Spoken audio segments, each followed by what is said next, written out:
Welcome to your pontoon rental. This is a quick video to get you started. So the pontoon will be on a lift when you arrive, and to raise and lower that lift, you're going to find the switch mounted to the post. When you're raising and lowering the boat, it's important to keep an eye on the cables up here. For one, it'll give you an idea of which direction you're going, up or down. The second important piece is when you're lowering the boat into the water, make sure you don't lower it so far that the cradle is hitting the bottom of the lake bed.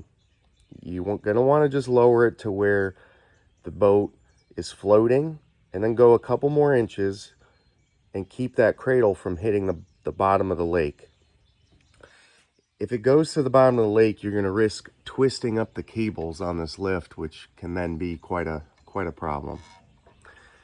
When raising the boat out of the water, you're just going to raise it enough to where you have the motor out of the water, and that's generally good. Now, when you're pulling in and out of this boat dock, you have to make sure that this sunshade is lowered. If the sunshade is not lowered, you're going to risk smashing it into the top of the boathouse, which can damage the frame, and these are quite expensive. If you don't feel like lowering this sunshade every time you take the boat out or come in, it's perfectly safe to dock this boat on the side of the boathouse, and you could tie up to the posts out here, and that way you can leave the sunshade up. The boat has bumpers, 3 bumpers on each side of the boat, so you could put those out to keep the boat from getting damaged against the side of the dock. A couple other quick hazards I would note. Lake Gaston is an easy lake to boat on. There's very few hazards out there. Most of the hazards are going to be marked with buoys. With that being said, to keep you from grounding the boat or grounding the motor and damaging the pontoons or the lower end of the motor,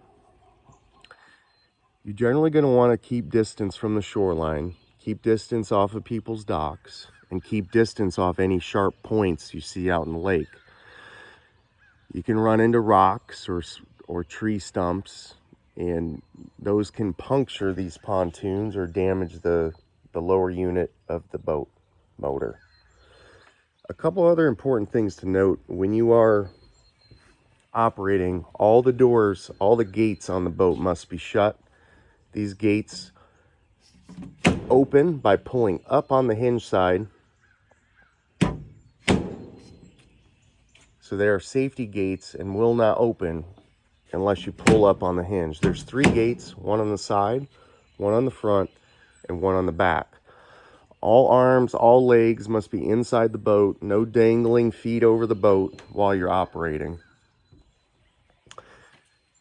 Okay, the last thing I'm going to note real quick is there are certain creeks on this lake where they have low clearance bridges.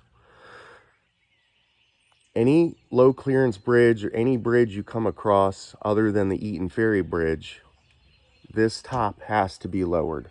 If you leave it up, you're going to risk damaging this top, and again, they are very expensive. Well, that's a quick video to get you started with the boat rental.